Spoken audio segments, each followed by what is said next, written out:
इस कहानी की शुरुआत ऑस्कर नाम के एक बौने लड़के से होती है, जो अपनी हवस मिटाने के लिए अपनी नौकरानी से लेकर अपने पड़ोसी तक को नहीं छोड़ता है और उनको प्रेग्नेंट कर देता है।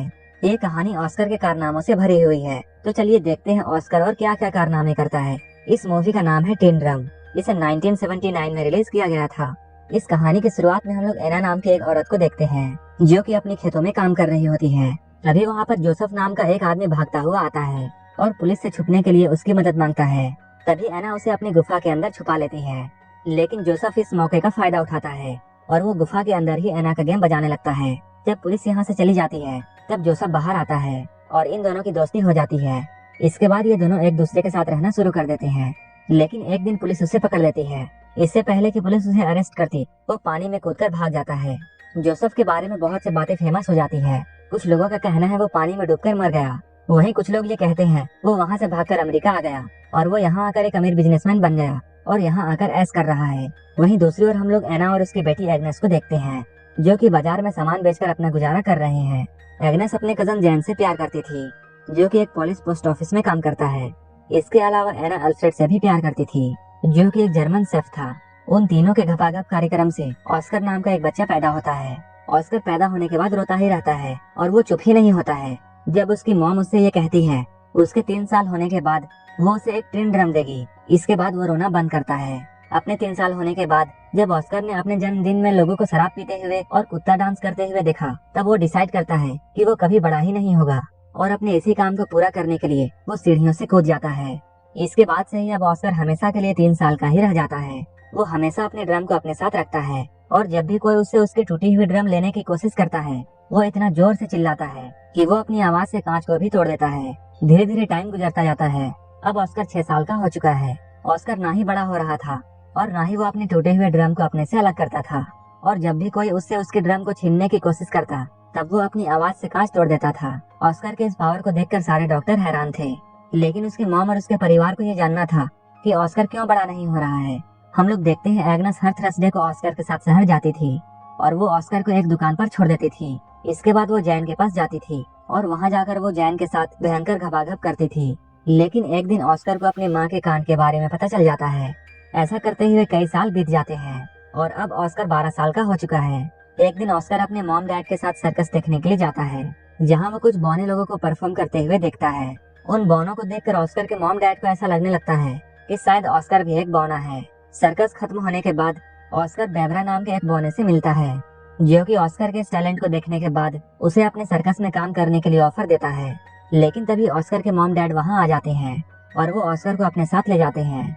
इससे कुछ दिनों के बाद हम देखते हैं ऑस्कर की माँ ऑस्कर को जिस दुकानदार के पास छोड़कर जाया करती थी, वो दुकानदार भी धीरे धीरे एग्नेस से प्यार करने लगा था।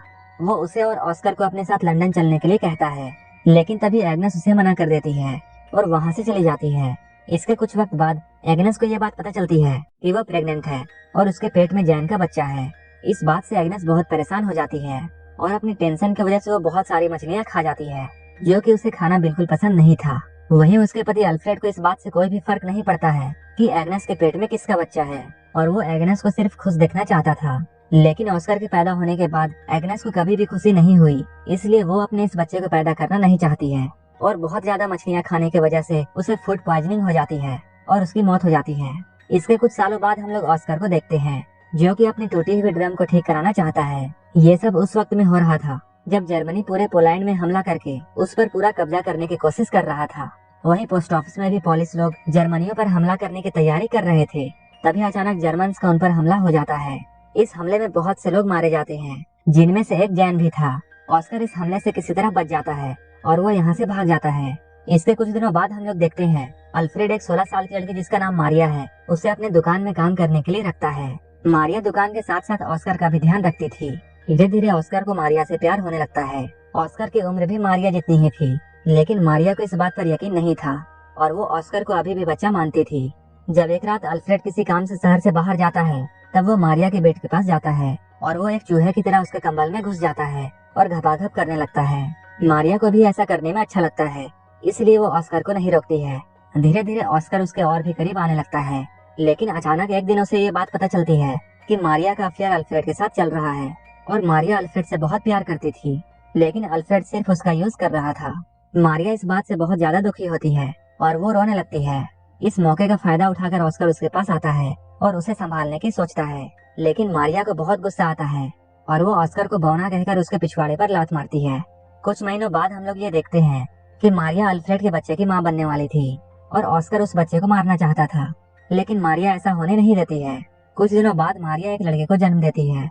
उस बच्चे को पाकर सभी लोग बहुत खुश होते हैं, लेकिन ऑस्कर ये सब देखकर बिल्कुल भी खुश नहीं था, क्योंकि उसे ऐसा लगता था जैसे वो बच्चा उसी का है। वहीं दूसरी ओर हम लोग ऑस्कर के दोस्त बेबरा को देखते हैं, जो कि वर्ल्ड वॉर 2 के दौरान नाजी आर्मी में एक बड़ी पोस्ट पर काम कर रहा था। फिर एक दिन वो ऑस्कर को भी अपनी टीम में आने के लिए बोलता है। ये लोग पेरिस में एक परफॉर्मेंस करने वाले थे।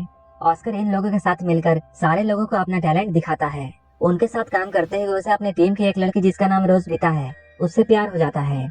अब कई दिन ऐसे बीत जाते हैं। अब ऑस्कर अपने बौने दोस्तों के साथ बहुत खुश था और वो अपनी जिंदगी अपने हिसाब से जी रहा था और वो जब चाहे जैसा कर सकता था। लेकिन एक दिन अचानक अमेरिकन का वहाँ हमला हो जाता है। ऑस्कर की गर्लफ्रेंड रोजबीता इस हमले में मारी जाती है। उस हादसे के बाद ऑस्कर अपने घर वापस आ जाता है। यहाँ आकर वो मारिया के 3 साल के बेटे को एक वैसा ही ड्रम गिफ्ट करता है जैसा कि उसे अपने 3 साल की उम्र में मिला था। लेकिन मारिया ऑस्कर के यहाँ आने से बिल्कुल भी खुश नहीं थी, लेकिन अल्फ्रेड अपने बेटे के यहाँ आने से बहुत खुश था। अल्फ्रेड अपने बेटे को उन लोगों से छुपा कर रखता है जो कि ऑस्कर को हॉस्पिटल ले जाकर उसका इलाज करना चाहते थे, क्योंकि अल्फ्रेड को ऐसा कभी नहीं लगता था कि ऑस्कर आम लोगों से अलग है। शहर की हालत धीरे धीरे बिगड़ने लगती है। इसके बाद डर के मारे अल्फ्रेड अपनी पड़ोसी लीना और अपने बेटे ऑस्कर को बेसमेंट में छुपा कर रखता है। इसके साथ अल्फ्रेड को अपने नाजी होने की बात भी छुपानी पड़ती थी, लेकिन अचानक एक दिन रशियन सिपाही उनके घर पर घुस जाते हैं और वो अल्फ्रेड के सामने ही लीना के साथ जबरदस्ती करने लगते हैं। वहीं अल्फ्रेड को नाजी सिपाही होने की बात छुपाने के लिए ऑस्कर उसे एक चिन्ह देता है जिस पर नाजी होने की बात लिखी हुई थी। तभी अल्फ्रेड उस चिन्ह को निगल लेता है, लेकिन वो चीज जाकर अल्फ्रेड के गले में फंस जाती है और उसकी मौत यहीं पर हो जाती है। अगली सुबह मारियस नाम का एक आदमी अल्फ्रेड की दुकान पर आता है और अब वो उस दुकान का नया मालिक था। दुकान को अपने कब्जे में करने के बाद मारियल अल्फ्रेड का फ्यूनरल कर देता है, क्योंकि उसने हाल ही में अपनी पत्नी और बच्चों को खोया था और वो जानता था किसी अपने को खोना कैसा लगता है। अल्फ्रेड के मरने के बाद ऑस्कर को भी ये बात समझ में आ जाती है कि अब उसका इस दुनिया में कोई नहीं है। इसके बाद ऑस्कर फिर से ये डिसाइड करता है कि अब वो बड़ा होगा। इसके बाद ऑस्कर अपने ड्रम को भी अल्फ्रेड के साथ दफना देता है, लेकिन तभी कहीं से एक पत्थर आता है और वो सीधा जाकर ऑस्कर के सर पर लगता है, जिसकी वजह से ऑस्कर वहीं पर बेहोश हो जाता है। यहीं पर एक आदमी इन लोगों को बताता है कि ऑस्कर अब बड़ा होने लगा है। मूवी के लास्ट सीन में हम लोग ये देखते हैं एना को छोड़कर बाकी सारे लोग इस शहर को छोड़कर जा रहे हैं, जहाँ ऑस्कर को पता चलता है कि उसके चिल्लाने की शक्ति अब जा चुकी है। और लास्ट में एना वहीं पर रह जाती है जहाँ से इस कहानी की शुरुआत हुई थी और यहीं पर यह मूवी खत्म हो जाती है। अगर आपको ये मूवी अच्छी लगी हो तो एक लाइक जरूर कर देना और ऐसे ही मूवीज के लिए मेरे चैनल को जरूर सब्सक्राइब कर लेना। तो मिलते हैं हमारे नेक्स्ट वीडियो में।